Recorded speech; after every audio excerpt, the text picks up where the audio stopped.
Yes, hello! Hello guys! Welcome back to my YouTube channel! Andito na naman po ako sa inyong harapan para magbigay naman sa inyo ng isang tips kung paano ba tayo magugustuhan ng ating mga employer. Itong tips ito mga guys ay i-share ko lang sa inyo base sa aking experience. So, bago pa tayo magsisimula guys ay pasensya na kayo sa aking background na naman. Iisa lang background po talaga yung pwede kong puntahan dahil din dito po ako sa aming plantsahan. Iisa lang po, wala na pong ibang pwedeng puntahan. So, kung hindi ka pa nakapag-subscribe guys sa aking YouTube channel, i-subscribe mo na ako para lagi kang updated sa mga ina-upload kong mga videos. So, bago po tayo magsisimula guys, ay syempre, wag po natin kalimutang mag-intro.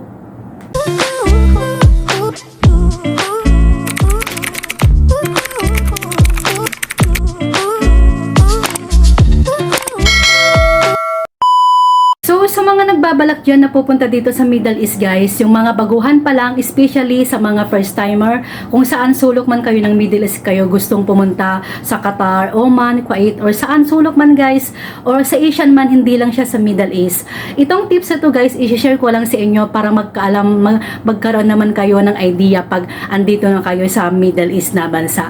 So, syempre, pag nandito tayo sa ating mga employer, iisipin po natin kung paano ba tayo magugustuhan ng ating mga amo. Syempre, kanya-kanyang diskarte na po yan kung ano yung dapat natin gawin. Syempre, ang i-share ko sa inyo guys, based lang po sa aking experience. Sa tagal ko na dito, 8 years na po ako, salamat na lang din sa Diyos at naging isang amo lang po talaga yung naging amo ko dito sa Qatar. Hindi po ako nag-iba ng mga amo. So, ayan guys, syempre, ang una natin gagawin pag first timer tayo, usually talaga po ulit kong sabihin, usually sa mga first timer, sa mga ex-abroad yan, syempre, mga ex-abroad, na mga yan, may mga madiskarte ng mga yan kung paano nila magustuhan, paano sila magustuhan ng kanilang mga amo. Syempre, maano nila yan, mga bihasa na sila.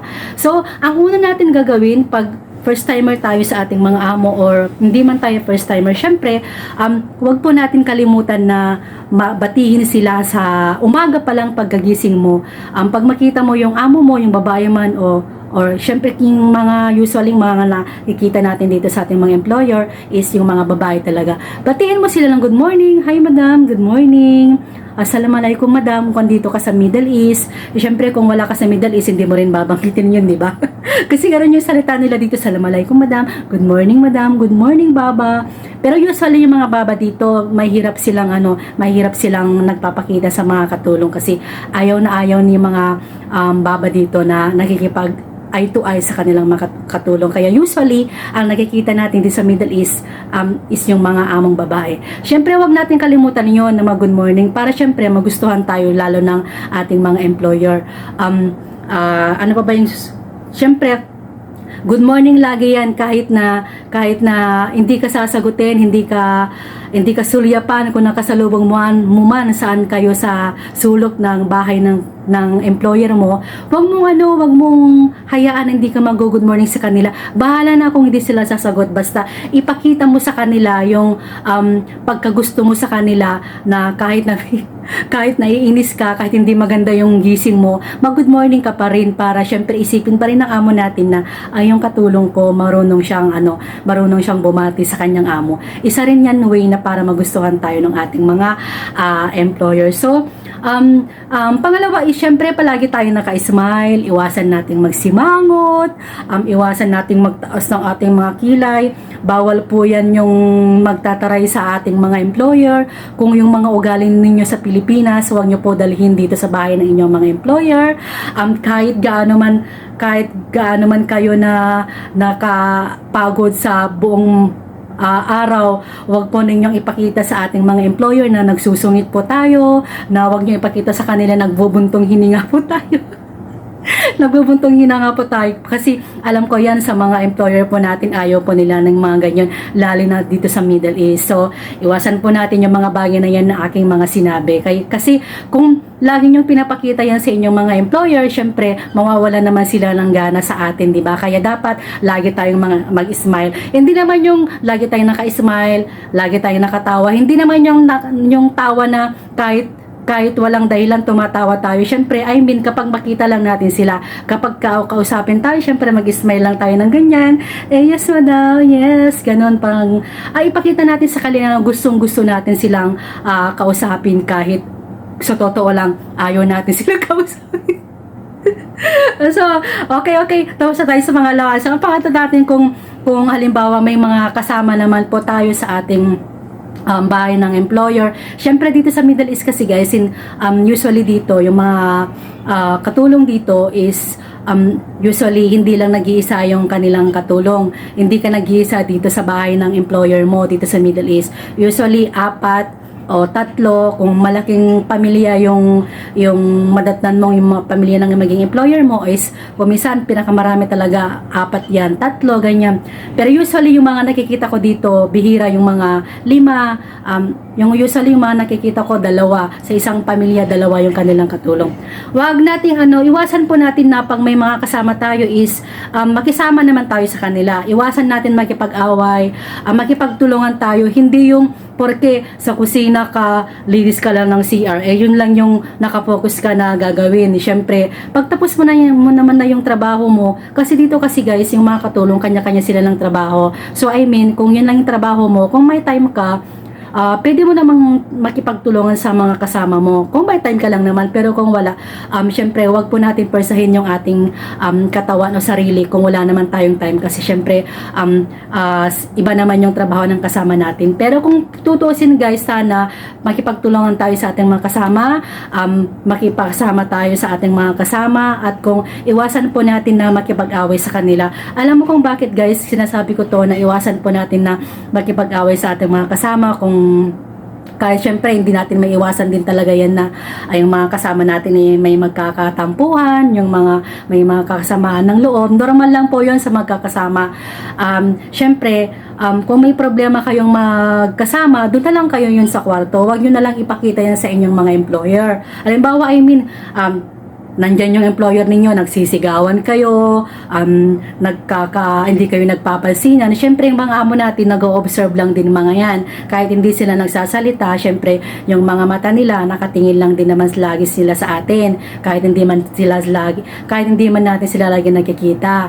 Siyempre, kung malaman niya ng amo na lagi kayo nagkakaganon, yung parang mawawalan na ng gana yung amo ninyo, o yung magiging amo ninyo pag yung ganon. Kaya, kung pwede lang, iwasan po natin yung ganon sa ating mga kasama.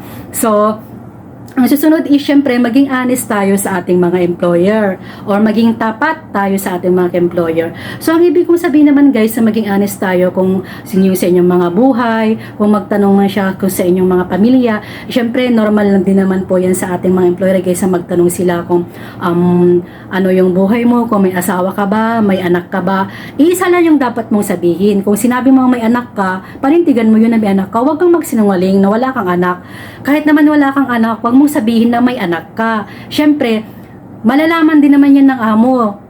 Kapag sinabi mo yan sa katulong halimbawa sinabi mo yan sa katulong ng kapatid niya, syempre, darating din yung time niya na magtatanong din yung amo, masasabi nila yan sa amo natin. So, mag-iisip yan. Magkaiba yung mga binabanggit mo. So, parang hindi maganda yun sa kanila. Kasi mga amo natin yan, matatalinong mga yan eh. Kung gaano katalino tayo mga domestic helper, tayo mga OFW, mas matalino yung ating mga amo na magtanong-tanong.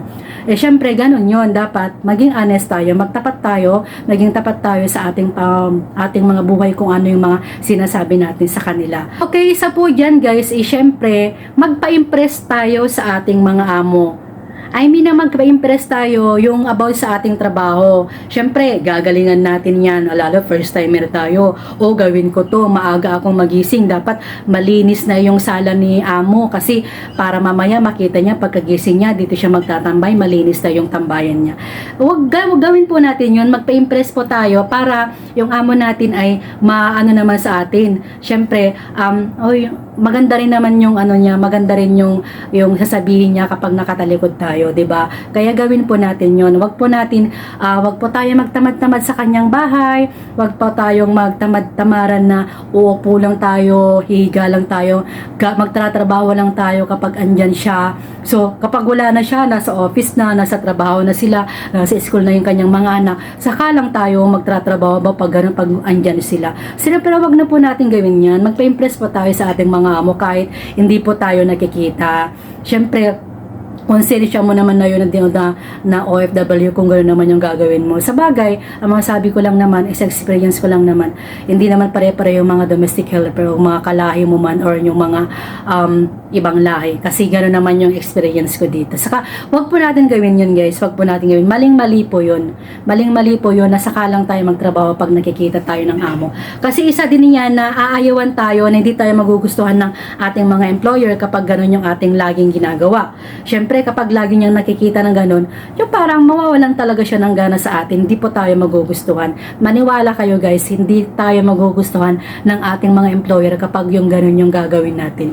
Siyempre, susunod na isa is matuto tayo mag-sorry. Matuto tayo mag-sorry sa ating mga employer.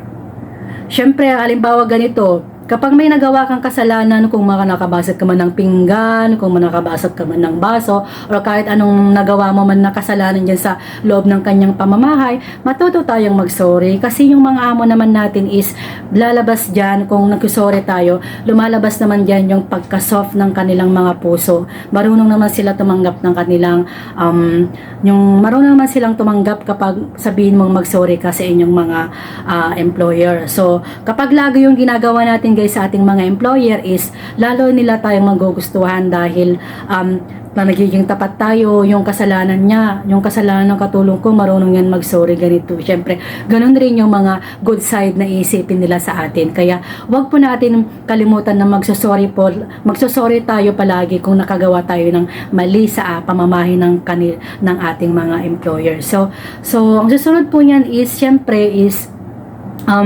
mahalin natin yung kanilang mga anak, mahalin natin yung kanilang pamilya kasi employer po natin sila. Hindi lang po yung ating employer, hindi lang po yung amo na babae o lalaki yung ating pagsisilbihan. Siyempre, mahalin po din natin yung ang kanilang mga anak. O sabihin naman natin na hindi natin sila kadugo. Siyempre, mga employer natin sila. Pumunta tayo dito para pagsilbihan sila at kanilang mga anak.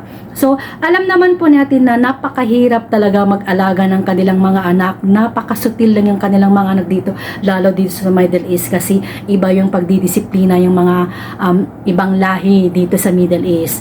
Napaka-stress talaga. Alam ko po yan kung gaano kahirap mag-alaga ng mga bata. Sobrang stressful talaga yung pagkaroon ng alaga dito sa bata. Pero kahit ganun pa man guys ay matuto tayong turuan po natin yung ating mga sarili na mahalin natin sila, igalang sila, wag po natin silang sasaktan. Kung yung way na po yan yung ating gagawin guys, syempre ibabalik naman yun ng ating mga amo. So hindi ko man masasabi na lahat ng mga amo dito sa Middle East. So meron pa rin yan siguro dito sa Middle East na kapag ganun yung ipapakita natin sa kanila ay magiging maganda yung trato ng mga employer natin sa atin. So, respeto. So, ang isa pa is respeto. Irespeto natin yung kanilang karapatan, yung kanilang mga kultura. I mean, syempre dito sa Middle East, mga ano po sila dito, mga Muslim po sila. Irespeto po natin yung kanilang paniniwala. Kung Muslim sila ay syempre, wag po natin silang pagtawanan kung ano na yung kanilang mga kultura kasi sila naman po ay inirespeto naman po nila tayo na bilang isang mga Kristiyano. So, ito lang guys yung mga na-share ko sa inyo. Marami pa yung pwede kong sasabihin sana guys, pero mapapahaba naman po yung ating mga yung ating vlog ngayon. So baka wala nang manonood sa aking mga videos ngayong araw na to. Kaya ito lang po yung pinaka importante na tips na gusto kong i-share ko sa inyo dahil ito lang po, isa sa mga ito ay yung mga naging experience ko lang po sa aking employer na naging 8 years naman po ako sa kanila. So masasabi ko naman sa inyo guys, hindi ko naman nasabi na nagustuhan ako ng mga amo. Syempre may time din naman na syempre ganun yung nararamdaman natin, hindi tayo gusto dahil mga babae po yung ating mga employer, usually yung mga madam.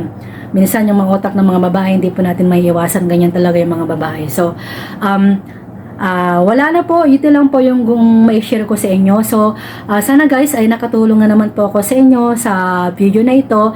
At kung may gusto kayong guys, kung gusto kayong tanungin about dito sa Middle East, mag-comment down below lang po kayo guys. Mag-comment down below lang po kayo dito para mabasa ko sa comment section at gagawan po natin ng videos. Okay guys, maraming salamat sa inyo guys sa inyong panonood ulit sa aking videos, at muli po sa next video po natin ulit tayo magkikita guys. Maraming salamat guys. Bye-bye! Bye!